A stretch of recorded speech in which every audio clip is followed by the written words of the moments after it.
आदाब। Straight line में आज हम आपकी मुलाकात कराने जा रहे हैं एक गवर्नमेंट टीचर से। मैं आपको बताता चलूं, ये वो गवर्नमेंट टीचर है जिन्होंने अपने लाइफ टाइम में 26 अवार्ड लिए हुए हैं और इस बार भी इन्होंने जो है ऑनलाइन अभी वेबिनार चल रहे हैं, उनमें भी जो है प्लांट साइंसेज में जो है अवार्ड लिया हुआ है। और दूसरी सबसे अच्छी बात यह है कि एज अ टीचर अभी अपनी सर्विसेज स्कूल एजुकेशन डिपार्टमेंट को दे रहे हैं। पीएचडी हैं, पीएचडी बॉटनी में हैं, मशरूम के अच्छे जानकार हैं जो आप सब लोग शायद रोज़ सुबह सवेरे खाते होंगे, अपनी सब्जियों में इस्तेमाल करते होंगे मशरूम्स को। उनके डॉक्टर हैं और सबसे अच्छी बात जो इनकी है वो ये है कि ये बहुत अच्छे सोशल वर्कर हैं कि हर वक्त हर एक को मदद करते रहते हैं। तो आज हम आपको मिलाने जा रहे हैं एक गवर्नमेंट टीचर से, एक डॉक्टर से और एक सोशल वर्कर से। इन सब का मिश्रण अगर आप मिलाएंगे तो एक कंप्लीट एजुकेशन पर्सन से। आपका नाम? डॉक्टर संजीव कुमार कोल। संजीव जी, आप कब से जुड़े हैं स्कूल एजुकेशन डिपार्टमेंट से? सर, मैं 2009 से स्कूल एजुकेशन के साथ जुड़ा हुआ हूँ। 2009 में मैं अपॉइंटमेंट हुई थी मेरी एज ए टीचर। तो अभी आपकी जो हायर क्वालिफिकेशन है वो क्या है? मेरी पीएचडी है सर। मैं पीएचडी बॉटनी में हूँ। मैंने स्पेशलाइजेशन जो है मशरूम डाइवर्सिटी, अर्स्टवाइल डिस्ट्रिक्ट डोडा पे, इसकी डाइवर्सिटी और इथनोमाइकोलॉजी के ऊपर मेरी रिसर्च है। और इनिशियली तो मैंने 2009 में ये कंप्लीट कर दी है रिसर्च अपनी। मुझे जो पीएचडी डिग्री है 2009 में अवार्ड हुई है, बट 2005 से मैं इस मशरूम फील्ड के साथ जुड़ा हुआ हूँ, वाइल्ड मशरूम्स के साथ। और इनकी डाइवर्सिटी इन जनरल में अक्रॉस द स्टेट जो है, अब इसकी डाइवर्सिटी को एसेस करता हूँ, मैं करता हूँ। हमारी रिसर्च लैब है जम्मू यूनिवर्सिटी में, जहाँ पे बहुत सारे रिसर्च स्कॉलर्स हैं। तो हम कोलैबोरेशन से जो है इस चीज़ को वर्कआउट करते हैं। इनकी टेक्सोनॉमिकल डिटेल जो बड़ी इंट्रिकेट होती हैं, बड़ी अजीबोगरीब होती हैं, क्योंकि ऐसे इनको आइडेंटिफाई करना जो है बहुत मुश्किल है। 78 और 80s के बाद अगर JNK में किसी ने वर्क को स्टार्ट किया है, क्योंकि डॉक्टर TN कोल जो है RRL जिसको श्रीनगर में था, उसके फॉर्मर डायरेक्टर रहे हैं, जिन्होंने स्टार्ट में मशरूम्स, या SP अब्राहम थे, उन्होंने मशरूम के ऊपर काम किया। और वो मशरूम के ऊपर काम जो था वो कश्मीर सेंट्रिक था। जम्मू प्रोविंस के ऊपर उनकी जो थी वो बड़ी कम रिपोर्ट्स जो थी। लेकिन उसके बाद डॉक्टर YP शर्मा जो प्रोफेसर है department of botany university of Jammu के, तो उनकी हेल्प से जब मैंने रिसर्च टॉपिक्स चूज़ करना चाहा तो उन्होंने मुझे यही टॉपिक सजेस्ट किया। तो इनिशियली तो मुझे इंटरेस्ट नहीं था, लेकिन जैसे जैसे मैंने इसमें मतलब शुरू कर दिया काम करना, तो मुझे एक पैशन सा डेवलप हो गया। और आप खुद ही अंदाज़ा लगाइए कि 2009 में मुझे अवार्ड हुई है, तो मुझे क्या करना है रिसर्च करके आगे। लेकिन still I am doing my work. मेरा काम है एक्सप्लोर करना नई चीज़ों को और मुझे उनकी हेल्प करना जो इस फील्ड में काम कर रहे हैं। तो बात यहाँ से शुरू होती है कि आप एजुकेशन डिपार्टमेंट के साथ जुड़े हैं। प्राइमरी विंग और मिडल विंग जो 8th क्लास तक या 10th क्लास तक की क्लासेस को आपने पढ़ाना है। हाँ, एलिमेंट्री लेवल। तो as a PhD, as a doctor, उन बच्चों को समझाना, अंडरस्टैंड कराना साइंस को कितनी मुश्किलात आती है, या क्या बच्चे समझ लेते हैं? क्योंकि आपकी जो स्टडी है वो एक हायर एजुकेशन लेवल की हुई है। तो स्कूल एजुकेशन में पढ़ाना कैसा लगता है आपको? मैं यहीं से स्टार्ट करूँगा कि मेरी फ़र्स्ट अपॉइंटमेंट जो हुई थी वो मिडिल स्कूल सिंधरा, जोन भाला में आता है, एक हायर रीचीज़ पे पढ़ता है स्कूल। तो वहाँ मुझे स्टार्टिंग में तो दिक्कत आई, क्योंकि लेवल कुछ अलग था, एक रिसर्चर का लेवल और एक फिर ग्राउंड पे आके काम करना थोड़ा मुश्किल था स्टार्ट में। लेकिन ऊपर वाले की दया से जॉब मिली थी तो उसको पुरअमन तरीके से निभाना था।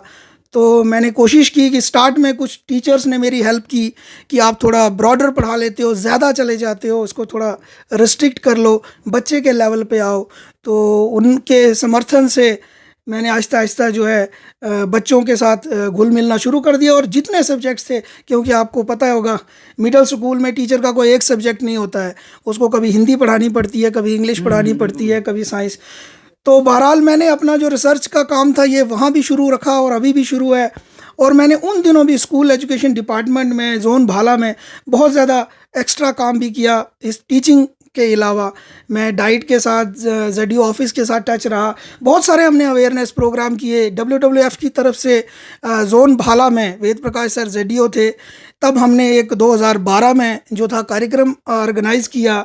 डॉक्टर CM सेठ भी उसमें आए थे। तो हमने एक मतलब डाइवर्सिटी के ऊपर वो अवेयरनेस थी, तो बहुत अच्छा मतलब रेस्पॉन्स हुआ।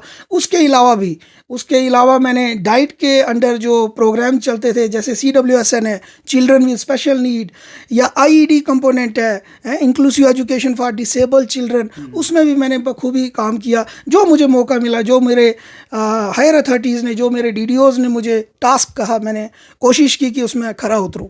तो इससे ये पता लगता है कि आप ओवरऑल एजुकेशन पे बिलीव करते हैं। आप सीमित नहीं रहे कि भाई सिर्फ सब्जेक्टिव एजुकेशन जो है बच्चों को मिलनी चाहिए, उसके अलावा जो है बाकी एजुकेशन भी मिलनी चाहिए। इसी के साथ जुड़ता हुआ एक सवाल ये है कि एजुकेशन में आप पिछले 10 साल से हैं, 2009 में आप 11 साल से हैं।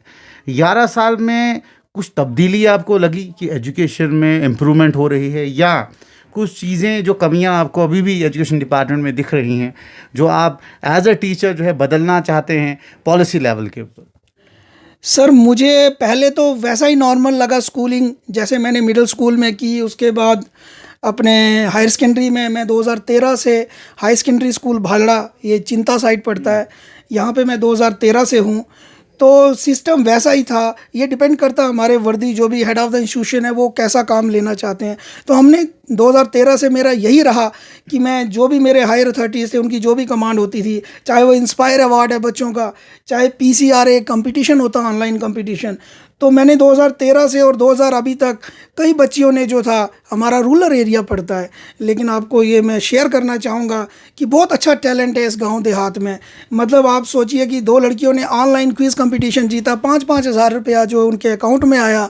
तो उसके अलावा इंस्पायर ने डाइट की तरफ से जब वर्कशॉप हुई, साइंस एग्जीबिशन जब भी हुई, तो अब तक मैंने 3 बार हमारे स्कूल को जो है वो अवार्ड मिल चुका, और मैंने शाना बशाना बच्चों की हेल्प की है। मेरी पूरी कोशिश होती है, घर का भी लग जाए तो मैं लगाने में कोताही नहीं करता हूँ, बट बच्चे को जो है वो अच्छा ही होनी चाहिए। पॉलिसी लेवल के ऊपर कोई बदलाव आप चाहते हैं कि टीचरों में भी कोई ऐसी चीज़ इनकॉर्पोरेट हो? मुझे सर, ये अब जो दौर जो चल रहा है, कोविड-19 का दौर है, एक वर्स्ट कंडीशन है across the globe, across the country, और इससे कब उभरेंगे ये पता नहीं है। अभी कोई कह नहीं सकता कि कब वैक्सीन आएगी। लेकिन जो डायरेक्टर स्कूल एजुकेशन की तरफ से, जम्मू की तरफ से जो इनिशिएटिव लिया गया है, डेफिनेटली मैं उसको सल्यूट करता हूँ, और मैं उस काम से बड़ा अच्छा फील करने लगा, क्योंकि हम भी लॉकडाउन में घर में थे। मैंने यूट्यूब चैनल बनाया, कुछ अपने अपडेट्स करने लगा उसमें जो लेक्चर थे।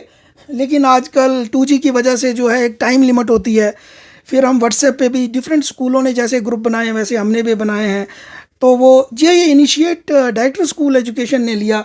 मैं इसकी तारीफ़ करूँगा कि अभी जैसे हम हाल ही में, आज भी हमारी ट्रेनिंग कोर्स चला है, और ये ZDO भद्रवा की तरफ से जो भद्रवा में रखा गया, उसमें को मैं ही होस्ट कर रहा हूँ, और काफ़ी सारे रिसोर्स पर्सन हैं। इसी डिजिटलाइजेशन की जो हम बात करते थे, वो एक्चुअल में आज हमें मतलब प्रूव करनी है कि हम कितना कर सकते हैं। आप कह रहे हैं कि पॉलिसी लेवल पे डिजिटल एजुकेशन को जो है इनकॉर्पोरेट करना चाहिए गवर्नमेंट को, और इस कोविड की महामारी से जो है एक चीज़ जो है एजुकेशन, इसमें जो है हमें पता ही नहीं है कब तक है, और जब तक ये नहीं है, हमें लॉकडाउन की सिचुएशन में रहना है, अपने अपने घरों में रहना है। बशर्ते कई टीचरों ने कम्युनिटी क्लासेस लेवल चला, लेकिन उसमें भी जो है स्प्रेडनेस हो सकती है, क्योंकि वायरस है, इसकी एग्जिस्टेंस जो है ये हमें पता है कि हर एक जगह हो सकती है, एयर में भी है, किसी भी सरफेस में। तो मैं नहीं समझता हूँ कि उसमें उतना जो दम है। लेकिन जो डायरेक्टर स्कूल एजुकेशन की तरफ से जो इनिशिएटिव्स लिए गए हैं डिजिटलाइजेशन के लिए, उसकी मैं प्रेरणा करता हूँ, उसकी मैं खुशामदीद करता हूँ कि अच्छा प्लेटफॉर्म है। क्योंकि हमें पता चल रहा है, हमारे जैसे टीचर्स को कभी ट्रेनिंग नहीं मिली, अब मिल रही है कि कैसे आपको PPT बनानी है, कैसे आपको ऑडियो बनाना है, कैसे आपको वीडियो बनाना है, कितने मिनट में आपको वो शेयर कर रहा है। तो बहुत अच्छी स्कीम्स है ये, बहुत अच्छा, इससे काफ़ी ज़्यादा फ़ायदा मिलेगा उनको जिनके पास मोबाइल है, स्मार्टफोन है। संजीव जी, अब बात करते हैं आपके अवार्डों की। 26 अवार्ड लेना, और उसके बाद अभी जो है आपको लेटेस्ट एक और अवार्ड मिला हुआ है। ये किस तरीके से पॉसिबल हुआ, और ख़ास तौर पे इतने बैकवर्ड इलाका जो भद्रवा है, दूर था एक ज़माने में एसएस जो ट्रांसपोर्ट का, वो बहुत मुश्किल था, सर्दी बहुत होती है, बर्फ़ पड़ती है, कभी कभी कनेक्टिविटी भी नहीं होती थी। यहाँ से मूव करना स्टडी करना बाहर जाके, उसके बाद जम्मू यूनिवर्सिटी से जो है पीएचडी की डिग्री हासिल करना, उसमें कितना कुछ आपको देखने को मिला, और उसके बाद ये अवार्ड की अचीवमेंट इतनी, और उसमें कौन कौन से प्रसिद्ध अवार्ड हैं जो अभी तक आपने जो अचीव किए हुए हैं? जी जी। अभी जो रिसेंटली अभी मुझे कल अवार्ड मिला है, एक इंटरनेशनल ई कॉन्फ्रेंस हो रही थी, क्योंकि इस पैंडमिक सिचुएशन की वजह से तो कॉन्फ्रेंस ऐसे हो नहीं सकती, तो उसमें मेरी प्रेजेंटेशन थी और मैंने अप्लाई किया था अवार्ड के लिए। तो बेस्ट टीचर अवार्ड मुझे जो है माइकोलॉजी प्लांट पैथोलॉजी जो मेरी स्पेशलाइजेशन है उसके लिए मुझे बेस्ट टीचर अवार्ड मिला। तो आपके जानकारी के लिए, जैसे कि आपको मालूम है, 2019 में मुझे इंडियन साइंस कांग्रेस एसोसिएशन, जो कि इंडिया की नंबर 1 एसोसिएशन है, उनकी तरफ से मुझे बेस्ट पोस्टर अवार्ड जो है वो LPU लुधियाना में मिला था 2019 में। और 2019 के पीछे अगर चला आऊँ मैं, 2006 से मुझे जो है कंटिन्यूसली हर ईयर अवार्ड मिल रहे हैं। 2006 में मुझे फर्स्ट अवार्ड जो है वो गुरुकुल कांगड़ी यूनिवर्सिटी हरिद्वार में जूनियर यंग साइंटिस्ट और गोल्ड मेडल मिला था। देन 2007 में भी मुझे अवार्ड जो है पंतनगर जो है वहाँ पे मिला, GB पंतनगर। उसके बाद देहरादून में, उसके बाद ओस्मानिया यूनिवर्सिटी हैदराबाद में, और मतलब नंबर ऑफ़ अवार्ड्स। और लकीली फिर मुझे एक बार चांस मिला, क्योंकि ऐसे तो जाना बहुत मुश्किल होता है। मैं बड़ी बार अब्रॉड जाने की करता था कि अपना जो रिसर्च वर्क है वो बड़े बड़े साइंटिस्ट के सामने शेयर करूं, लेकिन कुछ डोमेस्टिक प्रॉब्लम्स की वजह से, फाइनेंशियल प्रॉब्लम्स की वजह से जा नहीं पाता था। लेकिन 2012 में मुझे मौका मिला कि अपने वर्क को मैं चाइना में जाके प्रेजेंट किया। मैंने बीजिंग चाइना में इंटरनेशनल मशरूम कॉन्फ्रेंस थी और 2012 में मैं वहाँ गया। लेकिन एक दुर्भाग्य से ये कहना पड़ता है कि एक रिसर्चर जो है, अगर वो टीचर है तो उसको आगे कोई भी प्रोजेक्ट्स नहीं मिल सकते हैं। बेशक अगर वो छुट्टी भी ले तो उसको नहीं मिलते हैं। मैंने बड़ी बार अप्लाई किया ICR CSIR में, तो वो प्रोजेक्ट्स जो हैं वो हमें नहीं मिलते। हमें आपकी जानिब से बताऊंगा कि जम्मू एंड कश्मीर जो साइंस एंड टेक्नोलॉजी है, उनकी तरफ से भी मुझे बेस्ट साइंस टीचर अवार्ड जो है मिला है, वो 2013 में मिला हुआ है। और इसी प्रकार से जब मेरा चाइना का जो दौर था, वहाँ पे भी मैंने अपने काम को प्रेजेंट किया। और अभी भी मैं उन लोगों के टच में हूँ, क्योंकि मशरूम का एक हब है चाइना में, तो अभी भी मैं टच में हूँ। और अभी भी मेरा जो फील्ड है, फील्ड के अक्रॉस द वर्ल्ड जो लोग हैं वो जुड़े हुए हैं। अब मेरा जो एक एम है कि मैं इसमें एक स्मॉल स्केल इंडस्ट्री को डेवलप करना चाहता हूँ। मैं चाहता हूँ एक कल्टीवेशन ट्रायल दूँ। इतनी पोटेंशियल जो वाइल्ड डाइवर्सिटी का है, क्योंकि आपको पता होगा ये हाईली न्यूट्रिशनल वैल्यू जो है वो इन्हीं मशरूम्स में पाई जाती हैं। आपके जो यहाँ भद्रवाह में ऑलरेडी एक हाई एल्टीट्यूड मेडिसिनल प्लांट का जो है बहुत बड़ा गठन होने वाला है, जिसका काम शुरू होने वाला है, जिसमें डॉक्टर जतिंदर सिंह जी जो हैं वो कॉन्टिन्यूसली काम कर रही हैं। तो आपकी तरफ से उनके लिए कोई ऐसा, मतलब क्योंकि आप ऑलरेडी मशरूम फील्ड में हैं, मैं चाहूँगा आपकी जानिब से अपने MP डॉक्टर जतिंदर सिंह को के हवाले से कि अगर वो चाहे तो जैसे जब भी वो एस्टेब्लिशमेंट होगी, मैं चाहूँगा कि अपना भद्रवाह एरिया जो है, क्योंकि यहीं पे वो खुल रही है, तो यहाँ पे जो टैलेंट है उसको वेस्ट ना करने दिया जाए, और इस टैलेंट को यूज़ उस हर्बल मेडिसिनल प्लांट में ज़रूर किया जाए। कि जैसे आज़ाद साहब के टाइम मुझे याद आता है कि हमारे जितने भी PIDs थे एग्रीकल्चर यूनिवर्सिटी में, वो सारे के सारे एब्जॉर्ब हुए हैं, जहाँ तक मुझे पता है। लेकिन मैं नहीं चाहता हूँ कि सबको एब्जॉर्ब करें, वो टैलेंट को देखें, क्योंकि बहुत ज़्यादा टैलेंट है यहाँ पे। Net select PIDs, number of PIDs जो है डिफरेंट फील्ड्स में है भद्रवाह में, और कई सारे जो है वो तो एब्जॉर्ब हो गए हैं हायर एजुकेशन में, और कई जो है वो मेरी तरह अभी भी टीचर है। तो संजीव जी, आपके जो स्कूल एजुकेशन में एक चीज़ देखी गई है जो मैंने भी ऑब्जर्व की है, आपकी प्रमोशन 10 साल हो गए हैं, आपको 11 साल हो गए हैं, अभी आपकी प्रमोशन नहीं हुई। तो ये किस क्राइटेरिया से प्रमोशंस होती हैं, एक, और दूसरी क्या बदलाव आप चाहते हैं? क्योंकि 370 को के जाने के बाद जो है बहुत सारी कानून में बदलाव आए हैं, बहुत सारे कानून बदल गए, लैंड लॉज को बदला गया। आपको लगता है यहाँ आप कोई सजेशन आप देना चाहते हैं जी जी एजुकेशन डिपार्टमेंट को? जी। मेरी एक आपके माध्यम से मैं एक सजेशन दूंगा। अभी कुछ हफ्ते पहले डायरेक्टर स्कूल एजुकेशन की तरफ से एक जारी हुआ था नोटिस, जिसमें था कि 10+2 लेक्चरर्स का 40% कोटा जो है वो हायर एजुकेशन में एब्जॉर्ब होगा। तो मैं आपकी जानिब से ये कहना चाहूँगा कि स्कूल एजुकेशन की जब बात आती है तो उसमें टीचर भी आता है, उसमें टीचर भी है और लेक्चरर भी है। तो उसमें जहाँ तक मुझे मेरा नॉलेज है कि पहले ये रूल होता था कि टीचर लेक्चरर जो भी स्कूल एजुकेशन में है उनका कोटा जो है वो डीपीसी के थ्रू हायर एजुकेशन में जाता था, लेकिन कुछ पिछली गवर्नमेंट्स ने जो है वो काम अच्छा नहीं किया और उस रूल को बंद कर दिया। और अभी जैसे उस रूल को बंद कर दिया, और आपकी जानिब से मैं ये कहना चाहूँगा कि जो टीचर है उसने क्या बिगाड़ा है। टीचर नेट भी है, टीचर पीएचडी भी है, टीचर सब कुछ है जो एक लेक्चरर में है। हमें उनसे कोई कोताही नहीं है, वो भी अच्छे हैं, हमसे सीनियर हैं, सीनियर ग्रेड में हैं तो अच्छी बात है। लेकिन मैं चाहूँगा आपके जानिब से कि हमें भी इंक्लूड किया जाए, टीचर्स को भी उसमें रखा जाए। वो जो 40% कोटा है उसमें टीचर लेक्चरर जो भी स्कूल एजुकेशन का है, जो पीएचडी है, नेट है, सिलेट है, उसको भी उस क्राइटेरिया में 40% में रखा जाए। तो जो प्रमोशंस आपकी होती हैं, मैं आपसे एक सवाल पूछना चाहता हूँ संक्षेप में कि क्या वो सीनियरिटी बेस होनी चाहिए या क्वालिफिकेशन बेस होनी चाहिए प्रमोशंस जो आपकी होती हैं? और दूसरा एक चीज़ देखी गई है आपके प्रमोशंस में कि वो कभी भी आपकी डीपीसीज नहीं बैठती हैं, प्रमोशंस आपकी कभी होती ही नहीं है।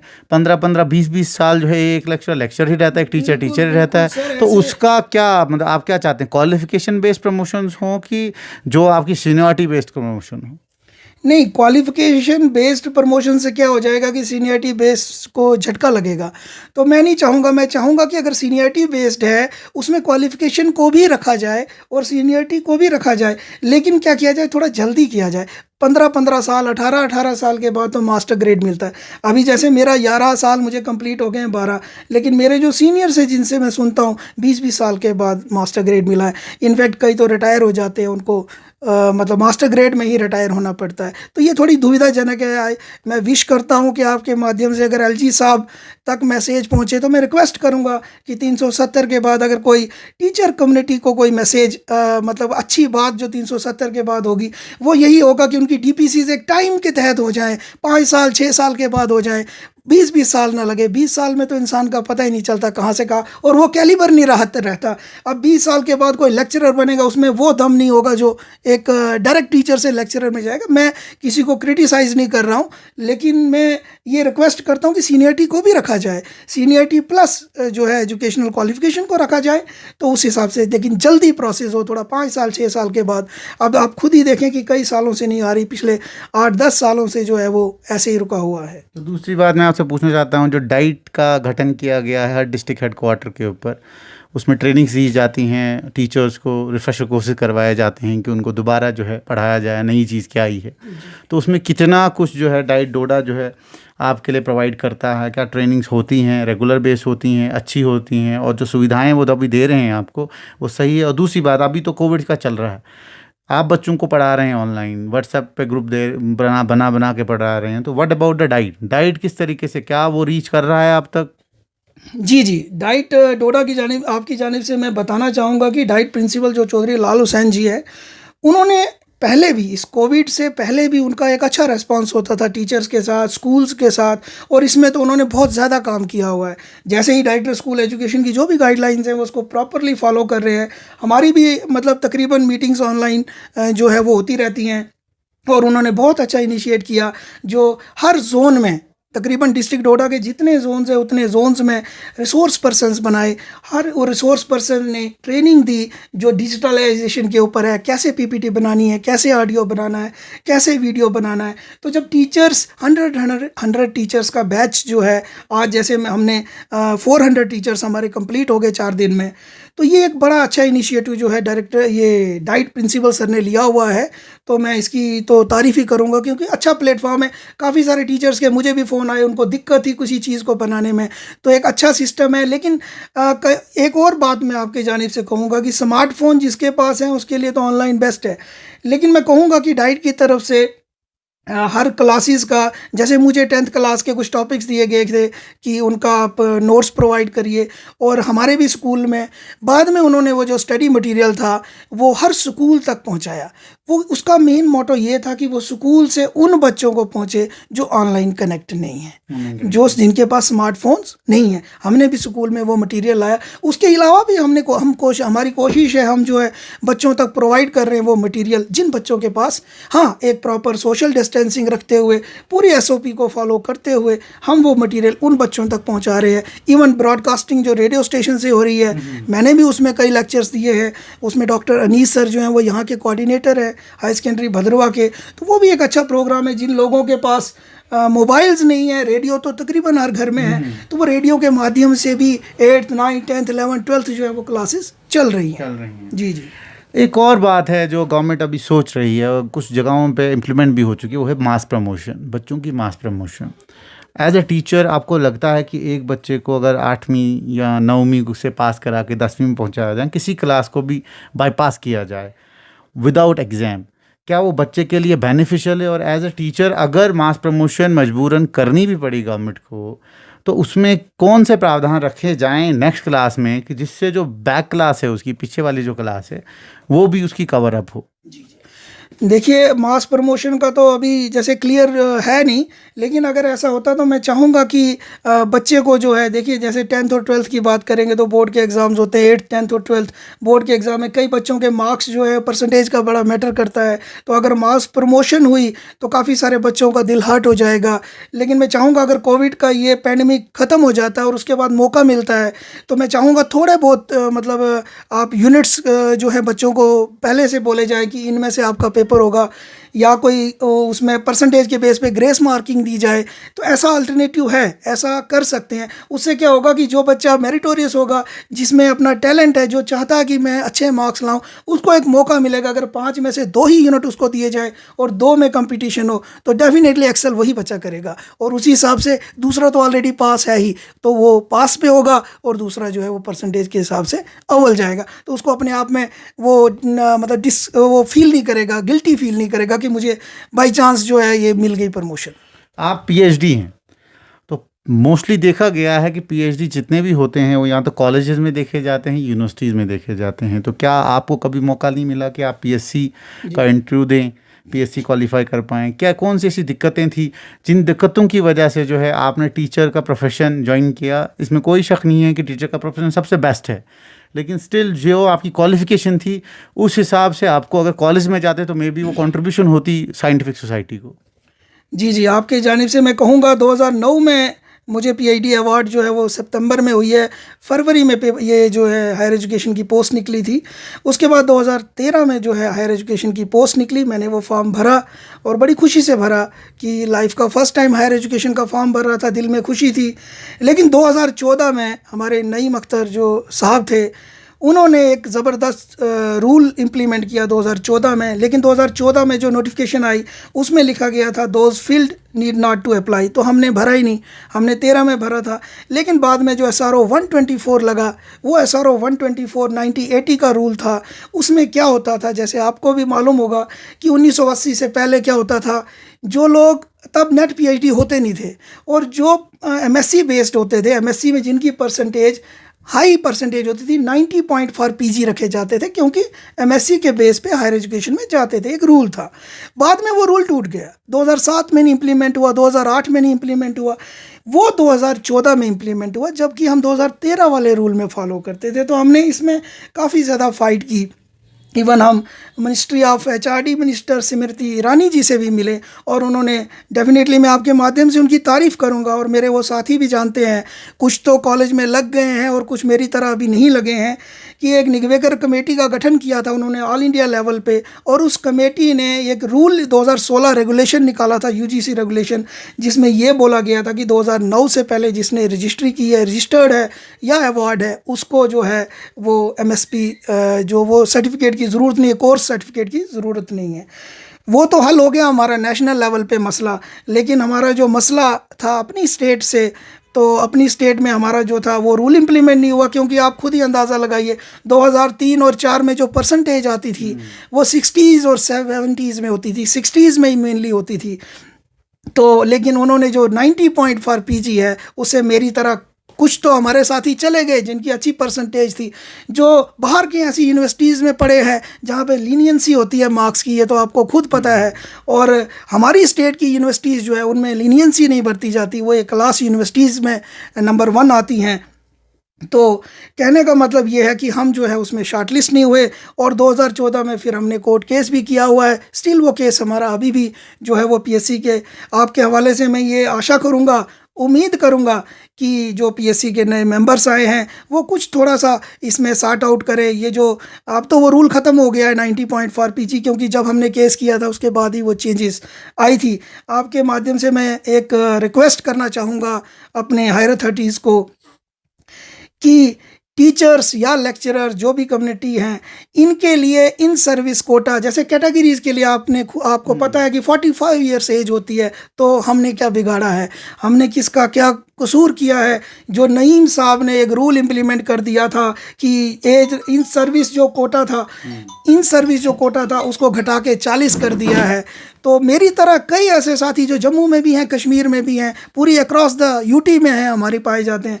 तो अगर वो इन सर्विस को रिलैक्सेशन दे 5 साल की, तो मुझे लगता है मेरी तरह कई साथी जो है वो एलिजिबल हो जाएंगे। लगना ना लगना तो ऊपर वाले के हाथ में, लेकिन एटलीस्ट एक एलिजिबिलिटी तो हो जाएगी। तो मैं आपके जानिब से ये एक रिक्वेस्ट करता हूँ कि वो इसमें प्लीज़ कोई प्रावधान करें, so that in service relaxation जो हर डिपार्टमेंट में होती है, हर एक सेक्टर में जो है इन सर्विस कोटा दिया जाता है, 5 साल की रिलैक्सेशन होती है एज की। बेशक हम किसी कैटेगरी में नहीं हैं, लेकिन मैं चाहूँगा कि आपके माध्यम से ये हो। दूसरी बात मैं आखिर में आपसे पूछना चाहता हूँ कि आपकी इंस्पायरेशन कौन है? किसको देख के आप जो है हमेशा आप में एनर्जी आती है और सुबह लड़ने की एनर्जी आती है? क्योंकि आपने अपनी लाइफ में इतना कुछ देखा है, अवार्ड भी लिए, स्ट्रगल भी की, टीचर भी अभी बने हैं, टीचर के बाद बच्चों के साथ उनको पढ़ाते भी हैं। मैंने ये भी सुना है कि आप फ्री क्लासेस भी बच्चों को पढ़ाते हैं, ठीक है। मतलब सोशल वो जज्बा जो है अपने मुल्क के प्रति जो जज्बा आप में है वो कहाँ से आया है? किसकी प्रेरणा है? लाइफ में कौन कौन से ऐसे लोग हैं जिनको आप हमेशा जो है याद करते हैं और एक नए दिन का आगाज़ करते हैं? जी, डेफिनेटली मैं आपके माध्यम से शेयर करना चाहूँगा। भद्रवाह की एक वेल नोन पर्सनैलिटी रहे हैं। मुझे नहीं लगता एस्टवाइल डिस्ट्रिक्ट डोडा का कोई भी जो पढ़ा लिखा तबका है या नहीं पढ़ा लिखा है वो उनको ना जाने। प्रोफेसर जेसी शर्मा जो है वो मेरे जो है सब कुछ थे, मतलब उन्हीं को फॉलो करके उन्हीं के डायरेक्शन से मैंने रिसर्च ज्वाइन की थी। बदकिस्मती से वो हमारे बीच में नहीं है, वो प्रोफेसर बॉटनी के थे और हर एक भद्रवाही या erstwhile district Doda across the state उनका नाम था। तो उनकी प्रेरणा के बाद अगर मुझे कहीं से कोई बूस्ट मिला है कुछ काम करने का, वो है डॉक्टर वाईपी शर्मा, जो प्रोफेसर हैं डिपार्टमेंट ऑफ बॉटनी में, जिन्होंने माइकोलॉजी एंड प्लांट पैथोलॉजी में है और मशरूम रिसर्च लैब जो है मैंने वहीं पे रिसर्च की है। तो मैं हमेशा उन्हीं से प्रेरणा लेता हूँ कि हारना नहीं है। अभी देखते हैं आगे क्या क्या होता है। काम तो करना, अभी टीचिंग का काम है, पढ़ाना है स्कूल में, तो डेफिनेटली हम पढ़ाएंगे। इवन अभी भी घर में मैंने कम्युनिटी क्लासेस तो नहीं रखी, घर में तो नहीं मैंने किसी को पढ़ाया मैंने, क्योंकि सोशल, लेकिन मैंने ग्रुप्स बनाए और मैं ऑनलाइन अपने मोहल्ले के अपने कनेक्शंस में जो बच्चे हैं जो मुझसे संपर्क करते हैं उनसे, स्कूल के तो है ही, उसके अलावा भी हम कम्युनिटी क्लासेस जो है वो चला रहे हैं, लेकिन घर में नहीं चला रहे, घर से बाहर चला रहे, ऑनलाइन तरीके से चला रहे। कोई मैसेज आप देना चाहें अपने जितने भी आपके दोस्त हैं, जितने भी आपके कोलीग्स हैं, जितने भी आपके लोग जो जुड़े हैं आपके साथ रिसर्च में, वो शायद अलग अलग हिंदुस्तान के अलग अलग प्रांतों में भी होंगे, वो ये इंट्रो जब देखेंगे उनके लिए कोई मैसेज और स्पेशल मैसेज किसी के लिए जिनकी वजह से जो है आज हमेशा आप जो है खुश रहते हो, माँ बाप हैं कि जिनको देख के जो है आप रोज़ सुबह उठ के जो है भगवान को शुक्रिया भी अदा करते हैं कि हम जो है आज भी जो है खुशहाल हैं, खुश हैं, कोविड से दूर हैं। देखिए मैं थोड़ा सा शेयर करूंगा कि रिसर्च में 2 चीज़ की बड़ी इंपॉर्टेंस होती है, एक पेशेंस और एक फाइनेंस। पेशेंस तो मेरा खुद का था, तो फाइनेंस तो माँ बाप का था। तो ऑब्वियस है माँ बाप के बिना कहाँ मैं पूरी स्टेट्स घूम पाता और कहाँ मैं चाइना जा पाता। तो उनका सपोर्ट तो मुझे बचपन से लेके आज तक है, स्टिल वो बूस्ट करते हैं मुझे हर स्टेप पे। लेकिन कहीं ना कहीं उनके मन में एक शंका रहती है, शायद तू उस काबिल नहीं है कि तू कॉलेज में नहीं लगा। तो कहीं ना कहीं उनमें दिल में है, तो मैं उनको सेटिस्फाई करता हूँ कि आप भी टीचर हैं, मैं भी टीचर हूँ। टीचर प्रोफेशन तो बहुत अच्छा है, क्योंकि उन्हीं की वजह से मैंने जो है टीचिंग प्रोफेशन ज्वाइन किया हुआ है।